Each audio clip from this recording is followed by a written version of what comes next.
Hello, today we are going to start 3.5 of class 10th. हमने chapter start किया था pair of linear equation and two variables. तो pair of linear equation इस type की होती है p1y plus c1 is equal to 0। अगर pair की बात करें तो इस टाइप की हो जाएगी, कोफिशिएंट्स चेंज हो जाएंगे a1 a2 b1 b2, इस अकॉर्डिंग मैंने ले लिए। तो हमने डिस्कस किया था लीनियर इक्वेशंस क्या होती है, पहले हमने देखा इक्वेशन क्या होती है। तो ये हमने जो डिस्कस किया था 3.1 में हमने ये सब डिस्कस किया था। अगर आपने वो वीडियो नहीं देखी तो आपको उसका लिंक जो है डिस्क्रिप्शन में मिल जाएगा। एंड आज हमने क्या फिर हमने सीखा था इन लीनियर इक्वेशंस को ग्राफ से कैसे सॉल्व करते हैं। फिर हमने इसके लिए नए नए मेथड किए, जैसे हमने किया सब्स्टिट्यूशन मेथड, फिर हमने किया था एलिमिनेशन मेथड, फिर हमने आज करना है क्रॉस मल्टीप्लिकेशन मेथड। जैसे कि क्रॉस मल्टीप्लिकेशन नाम से ही पता चल रहा है, मल्टीप्लिकेशन मल्टीप्लाई करके होगा, तो हमें क्रॉस मल्टीप्लाई तो हमें आती है। लेट्स से अगर हमारे पास कुछ ऐसा हो तो हम क्या करते हैं, क्रॉस मल्टीप्लाई कर लेते हैं, इसको इससे इक्वल्स टू इसको इससे। तो इसी से रिलेटेड कुछ टॉपिक है हमारा क्रॉस मल्टीप्लिकेशन। तो अब लीनियर इक्वेशंस को सॉल्व करने के लिए, इस टाइप की इक्वेशन को सॉल्व करने के लिए आपके पास बहुत सारे मेथड होंगे। अब कोई भी मेथड लगाओगे आंसर सेम आएगा। यहाँ पे बात हो रही है सॉल्व बाय सब्स्टिट्यूशन मेथड। पहले आप इसको सब्स्टिट्यूशन मेथड से सॉल्व करोगे, देन आपने करना है क्रॉस मल्टीप्लिकेशन मेथड से। तो हमने चेक करेंगे दोनों मेथड से आंसर क्या आएगा। पहले हम क्रॉस मल्टीप्लिकेशन डिस्कस कर लेते हैं जो हमारा आज का टॉपिक है। तो स्टार्ट करते हैं। यहाँ पे सबसे पहले लीनियर इक्वेशन हमारी किस टाइप की थी, a1x plus b1y plus c1 is equal to 0, a2x plus b2y plus c2 is equal to 0, right. तो यहाँ पे कांस्टेंट अगर इस साइड है तो मैं कांस्टेंट को इस साइड लिया, तो मैं इसको कैसे लिख सकती हूँ, 8x plus 5y minus 9 is equal to 0, इसको 3x plus 2y minus 4 is equal to 0। अब करते हैं इसको करने का वे। यहाँ पे आप वेरिएबल्स देखो क्या है, x एंड y, एंड साथ में क्या है, कांस्टेंट भी पड़ा हुआ है। तो हम क्या लिखेंगे, x, फिर थोड़ी सी दूरी पे y, देन कांस्टेंट के लिए 1 लिख देते हैं, x y 1। फिर में हमने क्या करना है, इनके बीच में इक्वल्स टू का साइन। ओके, तो अब हमने यहाँ पे कुछ लिखना है कोफिशिएंट, एक यहाँ पे लिखना है, एक इसी इक्वल्स टू के नीचे, एक यहाँ पे, एक यहाँ पे, एक यहाँ पे। यहाँ पे हमने 8 वेरिएबल, 8 हमने कोफिशिएंट्स लिखने हैं। अब तो कैसे लिखने हैं, यहाँ पे आप एक चीज याद रख लो, 2 3 1 2, जैसे मर्जी याद रख लो, 2 3 1 2 23 12। और इसको करने का एक फॉर्मूला भी होता है, बट आप फॉर्मूले से करोगे थोड़ा सा फिर याद करने में मुश्किल लगी, तो आप ऐसे सीख लोगे तो इजीली हो जाएगा। 2 3 1 2, 2 क्या है यहाँ पे, ये 2 हो गया। थर्ड नंबर पे क्या कांस्टेंट है, तो कांस्टेंट वाला 3 हो गया। फिर 1 जो फर्स्ट नंबर पे है वो 1 हो गया, सेकंड वाला तो 2 है ये। तो लिखना शुरू करें 2, 2 पे क्या है, कोफिशिएंट क्या है, 5 एंड 2। फिर क्या है 3, तो 3 पे क्या है, माइनस ऑफ 9 है यहाँ पे, एंड माइनस ऑफ 4। फिर क्या है 1, 1 पे क्या है 8 एंड 3। फिर क्या है 2, 5 एंड 2, ठीक है। अब ये हमने कोफिशिएंट्स को लिख लिया जो हमारा मेन काम था। अब हमने करनी है क्रॉस मल्टीप्लिकेशन। वो कैसे करनी है, पहले इसको इससे मल्टीप्लाई, फिर माइनस इसको इससे मल्टीप्लाई, ओके। फिर क्या करना है, इसको इससे मल्टीप्लाई, फिर माइनस, बट इस केस में माइनस भी लगेगा एक साथ में, एक माइनस, और वो बाद में बताती हूँ। चलो मैं आपको, इसको इससे मल्टीप्लाई, फिर इसको इससे मल्टीप्लाई, इसको इससे मल्टीप्लाई, देन इसको इससे मल्टीप्लाई, ठीक है। ये तो हम करना स्टार्ट करते हैं। -4 इंटू 5 इज -20। फिर क्या मैंने बोला, माइनस आना है। 2 इंटू -19 इज -18, ठीक है। फिर इक्वल्स टू का साइन है यहाँ पे, फिर y अपॉन -9 इंटू 3 इज -27। फिर साइन कौन सा आना है, माइनस का। 8 इंटू -4 इज -32। ठीक है, माइनस का ध्यान रखना, जब हमने कोफिशिएंट्स लिखे तब भी माइनस का ध्यान रखना है। विच इज इक्वल्स टू ऊपर क्या 1/2 इंटू 8 इज 16, फिर माइनस लगाना है, 5 इंटू 3 इज 15। अब ये बन गया मेरे पास। तो इसको मैं आगे और भी सोल्व कर लेती हूँ। मेरे पास क्या आएगा, x ओवर -20 प्लस 18, ये माइनस माइनस प्लस हो जाएगा यहाँ पे, -20 प्लस 18, -2 बचा नीचे, which is equals to y over -27 plus हो जाएगा, ये भी अगर ब्रैकेट खोलूंगी तो इसको सोल्व करके क्या बनेगा, +5 बनेगा, which is equals to 1 over 16 minus 15 is 1। तो अब हमने यहाँ से फाइंड क्या करना होता है, एक्स एंड वाई की वैल्यूज। तो वो फाइंड करने के लिए अगर मैं ये तीनों के, ये इसके इक्वल है, ये इसके इक्वल है, मतलब ये इसके भी तो इक्वल है, तो अगर मैं इसको इसके इक्वल रखती हूँ तो मेरे पास x की वैल्यू आ रही है ना, वो देखो कैसे, x by -2 is equal to 1/1। तो अब क्रॉस मल्टीप्लाई कर लो आप, इसको इससे करूंगी तो x, इसको इससे करूंगी तो -2। ठीक है, या आप ये बोल लो कि -2 को मैं उस साइड लेके जा रही हूँ, ये -2 मैं उस साइड ले गई, तो x मेरा क्या आ गया -2। ऐसे ही मैं y को इसके साथ इक्वेट कर लूं, y by 5 is equals to 1/1, तो 5 को मैं उस साइड लेके जाऊंगी तो into 5, y is equals to 5, ये बन गया। ठीक है, x एंड y की जो वैल्यूज फाइंड करनी थी वो आ गई हमारे पास। तो अब आप देखो, अगर मैंने क्या किया, इसको इससे इक्वेट किया, मैं इसको इससे क्यों नहीं किया, क्योंकि दोनों में ही वेरिएबल है, तो मेरी x की वैल्यू या y की वैल्यू नहीं आएगी फिर। तो ये था हमारे पास क्रॉस मल्टीप्लिकेशन मेथड, काफी सिंपल मेथड है, सिर्फ आप एक दो बार रिवाइज करोगे तो आपको इजीली हो जाएगा। अब इसको करेंगे सब्स्टिट्यूशन मेथड से। सब्स्टिट्यूशन मेथड में हम करते क्या थे, कुछ ना कुछ सब्स्टिट्यूट करते थे। चलिए वो करते हैं अब, सब्स्टिट्यूशन मेथड। तो ये हमारा सब्स्टिट्यूशन मेथड। सब्स्टिट्यूशन मेथड में हमें सब्स्टिट्यूट करना था, इससे मैंने क्या किया, x की वैल्यू निकाली, फिर जो भी x की वैल्यू है इसमें पुट कर दी। हमने सब्स्टिट्यूशन मेथड जो है 3.3 में किया था, आपको इस वीडियो का लिंक जो है डिस्क्रिप्शन में मिल जाएगा, आप देख लेना वहां से सब्स्टिट्यूशन मेथड, वहां पे हमने हर क्वेश्चन को सॉल्व किया। तो ये क्वेश्चन में मैंने क्या किया, एक इक्वेशन से x की वैल्यू निकाली, उसको सेकेंड इक्वेशन में पुट कर दिया, तो इस तरह से मेरे पास y की वैल्यू आ गई। तो y की वैल्यू को किसी भी एक इक्वेशन में पुट करोगे तो x की वैल्यू आ गई मेरे पास। तो नेक्स्ट देखते हैं, ये क्वेश्चन है हमारे पास क्वेश्चन नंबर 3, ये हमारा एक्सरसाइज का क्वेश्चन नंबर 3 है। तो नेक्स्ट देखते हैं, क्वेश्चन नंबर 1 करते हैं। क्वेश्चन नंबर 1 में हमारे पास क्या है, which of the following has unique solution. अब फिर से वही बात आ गई, यूनिक सोल्यूशन किए थे हमने, नो सोल्यूशन किए थे, इनफाइनाइटली मेनी सोल्यूशन किए थे, ये भी हमने किसी प्रीवियस एक्सरसाइज में किया था।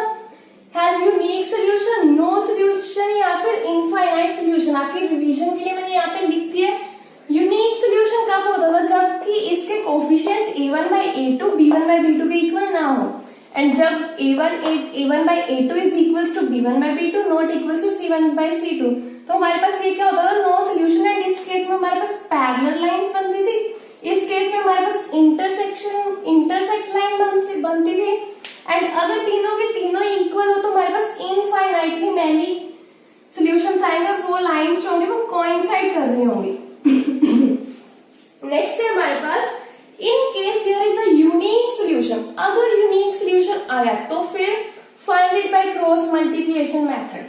तो अच्छा, अगर हमें सिर्फ यूनिक सोल्यूशन के केस में बोला है कि इसमें सोल्यूशन फाइंड करो, इसमें तो चलो सोल्यूशन आना ही नहीं, तो हम फाइंड क्या करेंगे, नो सोल्यूशन है, इसमें इनफाइनाइटली मेनी सोल्यूशंस आएंगे, इतने सारे सोल्यूशंस आएंगे तो कौन से फाइंड करेंगे, इसलिए हमें सिर्फ यूनिक के केस में बोलते हैं कि फाइंड करो। एंड अब आपको क्रॉस मल्टीप्लिकेशन मेथड भी सॉल्व करना आ गया, तो वैसे ट्राई करते हैं। ये हमें ठीक है a1 इस फॉर्म में दी हुई ये इक्वेशंस, तो यहाँ से a1 a2 b1 b2 c1 c2, चाहे आप पहले से वो लिख लिया करो कोफिशिएंट्स क्या बनते हैं। कोफिशिएंट क्या है यहाँ पे 1 b1 -3, बट अगर आप फॉर्मूले से करोगे तो आपको ये लिखने की जरूरत है। इसके बाद मैं आपको फॉर्मूला बताती हूँ उसका, जैसे हमने किया था वैसे स्टार्ट करते हैं। वेरिएबल्स क्या है, x y एंड कांस्टेंट के लिए 1, इसमें क्या करना है हमने, फिर इक्वल्स टू लगाना है, वो लगा दिया मैंने। अच्छा, सबसे पहले हमने चेक भी तो करना है कि ये कौन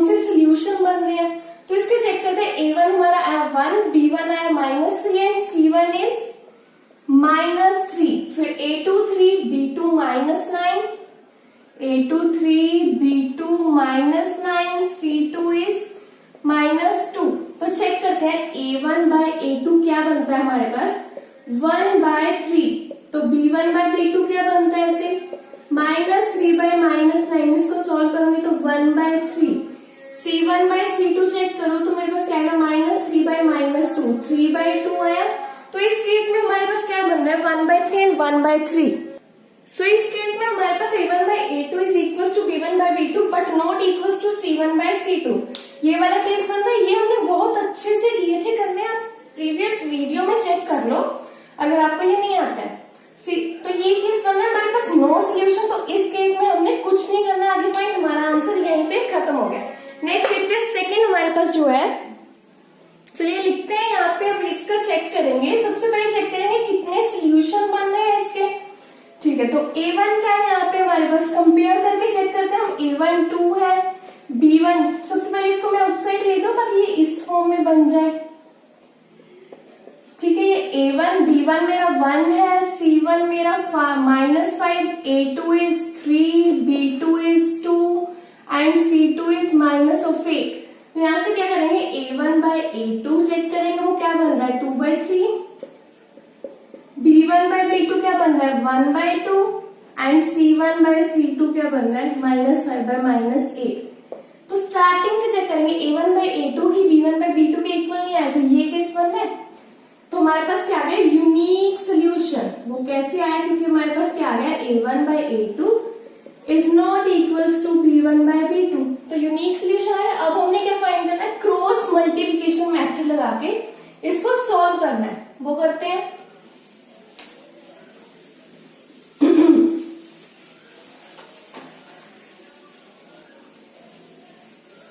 चलिए इसको हमने कैसे किया था 2 3 1 2 से किया था।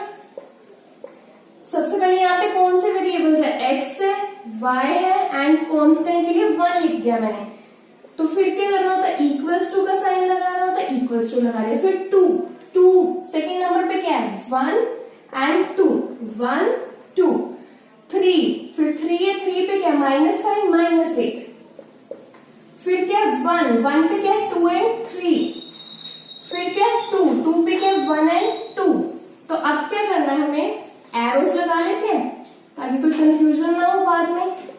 ठीक है, तो अब x ओवर इसको इससे मल्टीप्लाई करेंगे -8, फिर माइनस अपनी तरफ से लगाना, फिर 2 into -5 is -10 is equals to y over 3 into -5 -15, फिर माइनस अपनी तरफ से लगाना, -8 इंटू 2 इज -16 एंड फिर क्या हमारे पास 1 ओवर 2 इंटू 2 इज 4, फिर माइनस अपनी तरफ से लगाना, 3 इंटू 1 इज 3। फिर अब इसको सॉल्व करते हैं। यहाँ पे अगर ब्रैकेट खोलूंगी तो माइनस यहाँ पे प्लस बन जाएगा, ऐसे यहाँ पे भी प्लस हो जाएगा। फिर यहाँ पे क्या बनेगा x ओवर 2 रह जाएगा which is equals to y over 1 and 1 over 1। फिर से इसको इससे कंपेयर कर लेते, इसको इससे। तो x/2 इज इक्वल्स टू 1, तो 2 को मैं उस साइड लेके जाऊंगी, x is equals to 2। y/1 is equals to, इससे कंपेयर करूंगी तो 1, y इज इक्वल्स टू 1। तो मेरे पास ये x एंड y की वैल्यूज आ गई और हमें इन्हें वेरीफाई करना भी आता। इसको किसी भी एक इक्वेशन में लेट से मैं इस पे पुट करके देखती हूँ, लेफ्ट साइड पे पुट करके देखती हूँ। 2 इंटू एक्स की जगह मेरा 2 आया, प्लस y की जगह मेरा 1 आया, -5, 4 + 1 - 5 विच इज इक्वल्स टू 0। तो ये इसके इक्वल आ गया, तो मेरा आंसर ठीक है। नेक्स्ट देखते हैं इसी का थर्ड। नेक्स्ट है हमारे पास फर्स्ट क्वेश्चन का थर्ड पार्ट है हमारे पास, ये गिवन है। हमने चेक करना है कितने सोल्यूशन है। सबसे पहले हम ऐसे चेक कर लेंगे कितने सोल्यूशन है इसको। आई होप आपको अब ये सोल्यूशंस चेक करने अच्छे से आते हैं। ठीक है, तो हमने क्या किया कि सबसे पहले मैंने इसके कोफिशिएंट्स लिख लिए, जो भी है कोफिशिएंट्स को, फिर A1/A2 B1/B2 C1/C2 की फॉर्म में लिख लिया। फिर मैंने देखा कि ये दोनों आपस में, ये तीनों ही आपस में बल्कि इक्वल ही आ रहे हैं। तो उस केस में हमारे पास क्या बनते हैं infinitely many solutions. Next fourth question में हमारे पास ये दो इक्वेशंस गिवन है, pair of linear equations given है। मैंने क्या लिखे, इसके कोफिशिएंट्स लिखे A1 A2 B1 B2 C1 C2 और माइनस भी मैंने लगाया है साथ साथ में, माइनस है तो। फिर मैंने इसको इसी फॉर्म में लिख लिया, चेक किया कि A1/A2 not equal to B1/B2 आ रहा है। यूनिक सोल्यूशन आ गया, तो हमारा काम क्या हो गया, बढ़ गया। अगर यूनिक सोल्यूशन आ गया तो मुझे आगे इसका फाइंड भी करना पड़ेगा। अब जब इनफाइनाइट सोल्यूशन आए तो मैंने वही छोड़ दिया क्वेश्चन को, क्योंकि हमें क्वेश्चन में बोला ही है कि अगर यूनिक सोल्यूशन आता है तो उसको सॉल्व करो।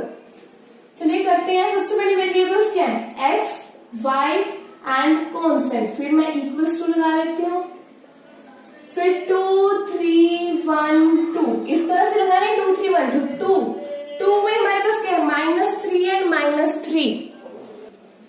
तो जो हमारे पास सेकेंड नंबर पे हम वो लिख लेते हैं। क्या था हमारे पास, -3 एंड -3, वो मैंने लिख लिया यहाँ पे।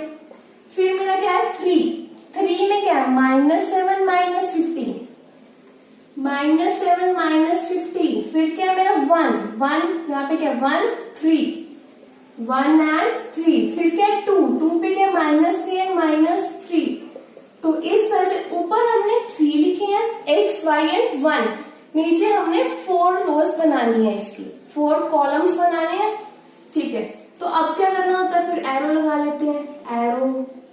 एरोज लगा लिए। फिर x ओवर -15 इंटू -3 इज 45। फिर माइनस अपनी तरफ से -7 इंटू -3 +21 बनेगा यहाँ पे, which is equals to y over 3 into -7 -21 minus अपनी तरफ से -15 into 1 is -15, which is equals to 1 over -3 into 1 is -3 minus अपनी तरफ से लगाया मैंने 3 इंटू -3 इज -9। अब ब्रैकेट्स को खोल देती हूँ, माइनस माइनस प्लस हो गया, यहाँ पे भी माइनस माइनस क्या हो गया, प्लस हो गया। तो यहाँ पे सॉल्व करेंगे तो x ओवर यहाँ पर 45 -21 करूंगी तो 24 बनेगा। ठीक है, तो यहाँ पे y ओवर -21 + 5 करेंगे तो -6 बनेगा। 1 ओवर यहाँ पे सॉल्व करेंगे तो 6। इसको इससे कंपेयर कर लेते हैं, इसको इससे। तो x/24 इज इक्वल टू 1/6। तो यहाँ पे भी इसको मैं अगर उस साइड ले जाऊं, 24 को नीचे है तो उधर जाके मल्टीप्लीकेशन में which is equal to cutting कर देंगे तो 4 आ गया, x is equal to 4। Similarly अगर मैं इसको कंपेयर करूं इन दोनों को तो मैं -y/-6 इज इक्वल टू 1/6 है, तो -6 को उस साइड लेके जाऊंगी अगर तो ये -6 इसे हो जाएगा। तो y मेरे पास क्या आ गया, -1। नेक्स्ट देखते हैं हम सेकेंड क्वेश्चन। क्वेश्चन नंबर 2 का फर्स्ट पार्ट है हमारे पास। इसमें हमें क्या बोला है, for which values of a and b in the following pair of equation have infinite number of solution। तो यहाँ पे आप देखो ये इक्वेशन तो प्रॉपर दी हुई है, 2x + 3y = 7। इस इक्वेशन में हम अगर चेक करते हैं तो इसमें हमें a and b दिख रहे हैं। तो वो a and b की वैल्यूज को हमने फाइंड करना है। वो कैसे फाइंड करेंगे, इनफाइनाइट सोल्यूशंस के लिए। तो हमें पता है इनफाइनाइट के लिए क्या केस होता है, a1/a2 is equals to b1/b2 which is equals to c1/c2। तो ये लेके चलते हैं, हमें सिर्फ अभी यही पता है इनफाइनाइट के लिए। तो हम इसी से स्टार्ट कर लेते हैं। यहाँ पे a1 क्या बनेगा मेरा, 2 कोफिशिएंट्स निकाल रही हूं मैं, b1 3 c1 7, a2 a minus b। पहले इसको चाहे आप उस साइड ले जाओ, ठीक है। तो मैं अगर इसको भी उस साइड लेके जाऊंगी तो ये पूरा का पूरा माइनस में होगा। सिर्फ 3 को माइनस में नहीं लिख के छोड़ देना, ये सारा ही माइनस में होगा। जैसे ये लिखा है a minus b x plus a plus b y is equal to 3a plus b minus 2। तो ये जब उस साइड जाएगा ना, a प्लस बी वाई, ये हो जाएगा -3a, ये माइनस b, ये प्लस का 2। ठीक है, ये इस तरह बन जाएगा मेरे पास। तो मैंने क्या किया, सिर्फ ब्रैकेट लगा के छोड़ दिया यहाँ पे कि ये ब्रैकेट खुल के वही हो जाना है। तो a2 मेरे पास क्या आ गया, a माइनस बी, b2 क्या बनेगा, a प्लस बी, c2 क्या बनेगा, माइनस ब्रैकेट में है। ब्रैकेट का यहाँ पे काफी बड़ा रोल है, ठीक है। अगर आप ब्रैकेट नहीं लगाओगे तो साइन चेंज करके लिख देना। अब चेक करना है हमने, हमारे पास ये कंडीशन होती है। मैं लेके चलती हूँ, इसको पुट कर देती हूँ। चलो a1/a2 की जगह ये वैल्यूज पुट कर दू, 2 over a minus b which is equal to b1/b2, वो क्या है 3 ओवर a प्लस b which is equal to c1/c2, -7 over -3a plus b minus 2। अब देखो माइनस कैंसिल हो गया। तो यहाँ पे हमने इसको कैसे सॉल्व करना है वो देखते हैं। हमारे पास क्या है, ये तीनों आपस में इक्वल है। अब ये तीनों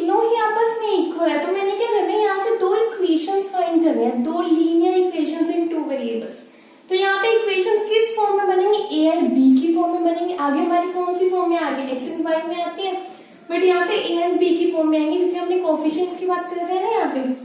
तो यहाँ पे अगर मैं कंपेयर करूं, ठीक है, किसी को भी किसी से कंपेयर कर लो, कंपेयर करते चलो, मैं 1 को पहले 2 से करूंगी, फिर 1 को मैं 3 से कर दूंगी। कंपेयर करते हैं, 2 over a minus b is equals to 3 over a plus b, ठीक है, ये हमारे पास। तो यहाँ पे इसको सॉल्व करने का मेथड क्या होता है, cross multiplication, 2 into a plus b like this करते हैं ना, which is equals to 3 into a minus b।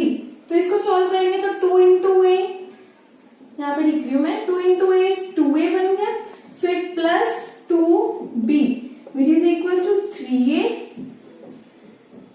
Minus 3b, यहाँ पे a था ना, तो अब 2a वो उस साइड वाले इस साइड ले आते हैं, माइनस 3a, फिर यहाँ पे प्लस 2b है, फिर वो माइनस 3b इधर आके plus 3b is equals to 0।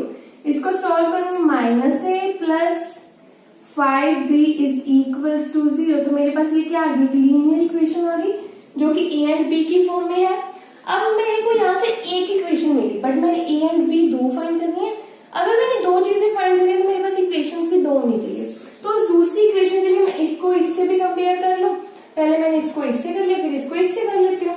आप कोई भी ले लो, 2 over a minus b is equals to 7 over 3a plus b minus 2, ठीक है। अब करते हैं cross multiplication, 2 into this 3a plus b minus 2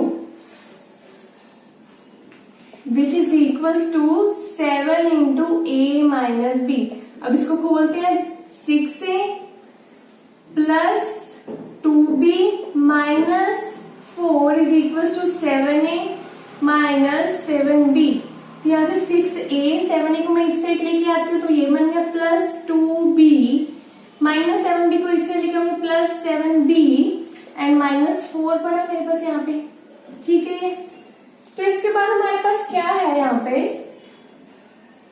ठीक है, तो इसको सॉल्व करेंगे, minus a plus 9b minus 4 is equals to 0। तो मेरे पास एक इक्वेशन ये बन गई, तो मेरे पास एक इक्वेशन ये आई, एक ही आ गई। दो लीनियर इक्वेशंस मैंने फाइंड कर ली। अब इन लीनियर इक्वेशंस का यूज करके मैंने क्या फाइंड करना है, a and b, that's it. और अब इन लीनियर इक्वेशंस को सॉल्व करने के आपको बहुत सारे मेथड्स आते हैं, चाहे आप ग्राफ मेथड लगा लो, चाहे आप लगा लो क्रॉस मल्टीप्लिकेशन मेथड, चाहे आप सब्स्टिट्यूशन मेथड, चाहे आप एलिमिनेशन मेथड, कोई भी मेथड लगाओ आप। तो मैं इन दोनों इक्वेशंस को पहले एक बार लिख लेती हूँ। क्या इक्वेशंस है मेरी, minus a plus 5b is equals to 0 and minus a plus 9b is minus 4 is equals to 0। अब आप देख लो आपने कौन सा मेथड लगाना है, कोई भी मेथड लगाओगे आंसर क्या आएगा, सेम आएगा, ये आपको पता है ऑलरेडी ना। तो हम क्रॉस मल्टीप्लिकेशन ही लगा के देख लेते हैं एक बार, ठीक है। मैं आपको वही बता देती हूँ, बाकी आप जो मर्जी लगाओ। रूल क्या होता है, 2 3 1 2, 2 3 1 2 याद हो गया होगा, 2 2 3 1, ठीक है। तो क्या क्या फॉर्म है, a b and constant, a b constant, फिर इक्वल्स टू लगा दिया मैंने, फिर 2 सेकेंड नंबर पे क्या है, 5 एंड 9, 5 9, 3 पे क्या है, अब यहाँ पे कुछ नहीं है कांस्टेंट ना, तो वो क्या इस फॉर्म में लिख सकती हूँ मैं, ठीक है। तो यहाँ पे क्या आएगा, फिर 0 साथ में क्या है माइनस 4, फिर क्या 1 में क्या माइनस 1, साथ में यहाँ भी माइनस 1, तो माइनस 1, फिर यहाँ पे क्या लिखना है 2 क्या था, यही था 5 एंड 9। आपके ये दोनों तो हमेशा सेम ही रहने वाले क्योंकि दोनों ही 2 है। अब कर लो इसको सॉल्व, एरो लगा लेते हैं, ठीक है। a over minus 4 into 5 is minus 20, minus sign आएगा, 9 इंटू 0 इज 0, तो यहाँ पे क्या बचा minus 20 only. b over 0 into minus 1 0, फिर साथ में 0 माइनस अपनी तरफ से लगाना होता है, फिर क्या आएगा minus 4 into minus 1 is 4 which is equals to 1 है यहाँ पे, 1 over 9 into minus 1 is minus 9, फिर माइनस अपनी तरफ से माइनस 1 इंटू 5 इज माइनस 5। अब ब्रैकेट को मैं खोलूंगा तो यहाँ पे प्लस बन जाएगा। अब सॉल्व करते हैं, a by minus 20 is equals to b by minus 4 हो गया, 1 ओवर इसको सॉल्व करूंगी तो ये प्लस है, -4। अब कंपेयर कर लेते इसको इससे। a by -20 is equal to 1 by -4। तो मैं -20 को उस साइड लेके जाती तो वो क्या बनेगा, इस तरह से बनेगा। a is equal to, cutting कर लेते हैं, 5 आ गया। फिर मैं इसको इससे कंपेयर कर लूं, b by -4 is equal to 1 by -4। मैं इस -4 को उस साइड लेके जाऊंगी, इधर डिवाइड में पड़ा है, उस साइड जाके मल्टीप्लाई में हो गया, तो ये कैंसिल होकर 1 आ गया। b is equal to 1। तो आप इसको वेरीफाई कर लो, आप इसको चेक कर लो, इक्वेशन में पुट करके गिवन जो हमारी a एंड b वाली इक्वेशन थी उसमें पुट करके चेक कर लो, या फिर आप यहाँ पे कोई भी मेथड लगा लो, तो इससे आंसर यही बनता होगा। नेक्स्ट क्वेश्चन देखते हैं, सेकंड पार्ट है जो। हाँ जी, तो नेक्स्ट क्वेश्चन है हमारे पास जिसमें हमें लीनियर इक्वेशन दिए हैं और ये क्वेश्चन हमने सॉल्व करना है फॉर नो सोल्यूशन। जैसे हमने प्रीवियस क्वेश्चन सॉल्व किया जिसमें इनफाइनाइट सोल्यूशन आते हैं, उसके लिए फाइंड करनी थी a एंड b की वैल्यू। तो इसमें जिसमें नो सोल्यूशन आते हैं, जीरो सोल्यूशन आता है, उसके लिए फाइंड करनी है k की वैल्यू। सिर्फ k की वैल्यू फाइंड करनी, सिर्फ एक k की। तो इसके लिए मुझे a की इक्वेशन चाहिए जिससे मेरा आंसर आ जाएगा ना। तो a की इक्वेशन फाइंड करनी है, उसके लिए क्या करेंगे देखते हैं। सबसे पहले इस इक्वेशन को मैंने इस फॉर्म में लिख लिया, -1 को मैं इस साइड ले आई। फिर मैंने क्या किया, 2k + 1 को इस साइड ले आई, तो -2k + 1 ब्रैकेट में लिख दिया। अगर आपको ऐसे नहीं समझ आता तो आप पहले 2k को लिखे होगे -2k, फिर +1 को लिखे होगे -1, आपको जैसे अच्छा लगे, ठीक है, जैसे आपको कंफ्यूजन ना हो। उसके बाद क्या करना है, ये कंडीशन लगानी है। हमें पता है नो सोल्यूशन, जीरो सोल्यूशन के लिए ये कंडीशन होती है। तो इस कंडीशन के लिए मुझे क्या चाहिए, a1 a2 b1 b2 c1 c2। तो वो मैंने लिख लिए, वो मैंने कोफिशिएंट्स लिख लिए, ठीक है। फिर अब मैंने इन कोफिशिएंट्स की वैल्यू इसमें पुट कर दिया, a1 की जगह 3, a2 की जगह 2k - 1। तो मेरे पास ये इक्वेशन, मेरे पास ये बन गया। उसके बाद यहाँ पे देखो, अब ये इक्वल है, ये नॉट इक्वल्स टू है। मुझे एक इक्वेशन चाहिए क्योंकि मैंने सिर्फ एक k की वैल्यू फाइंड करनी है, तो मुझे एक ही इक्वेशन चाहिए। तो मैं किसी भी एक को कंपेयर कर रही हूँ, जो दो इक्वल है उसको कंपेयर करूंगी तो मेरे पास वैल्यू आ जाएगी ना। तो इन्हें कंपेयर करते हैं, 2/3/2k - 1 is equal to 1/k - 1। तो कर ले क्रॉस मल्टीप्लाई, इसे तो सोल्व करना आता है ना हमें, ऐसे करते हैं solve. k - 1 is equal to 1 × 2k - 1। तो अब 3 × k, 3k - 3 माइनस का साइन, 2k - 1 से मल्टीप्लाई करूंगी, यही बनेगा। उसके बाद हमारे पास क्या आएगा, इसको उस साइड ले जाते हैं, 3k - 2k - 3 + 1 is equal to 0, k - 2 is equal to 0, k is equal to 2। तो हमने इजीली ये क्वेश्चन उससे भी इजीली सॉल्व हो गया। क्यों सॉल्व हो गया, क्योंकि इसमें सिर्फ k की वैल्यू फाइंड करनी है। उसमें क्या था, a एंड b दोनों फाइंड करने, तो मुझे क्या करना पड़ा, इसको कंपेयर किया, फिर इसको किया, फिर उसको भी आगे सॉल्व करना पड़ा, जिससे मेरी a एंड b की वैल्यूज है। तो यहाँ पे k की वैल्यू इजीली आ गई। तो ये था हमारे पास सेकंड क्वेश्चन। अब हमने थर्ड क्वेश्चन जो है हमने सबसे पहले डिस्कस किया था, जो सबसे सिंपल क्वेश्चन था थर्ड, वो हमने कर लिया। नेक्स्ट वीडियो में हम फोर्थ क्वेश्चन करेंगे, लास्ट क्वेश्चन है जो आपका फोर्थ ही है, लास्ट। तो आई होप आपने वीडियो को लाइक कर दिया, सब्सक्राइब भी किया है, राइट। तो हम नेक्स्ट वीडियो में इससे आगे करेंगे। Thank you so much.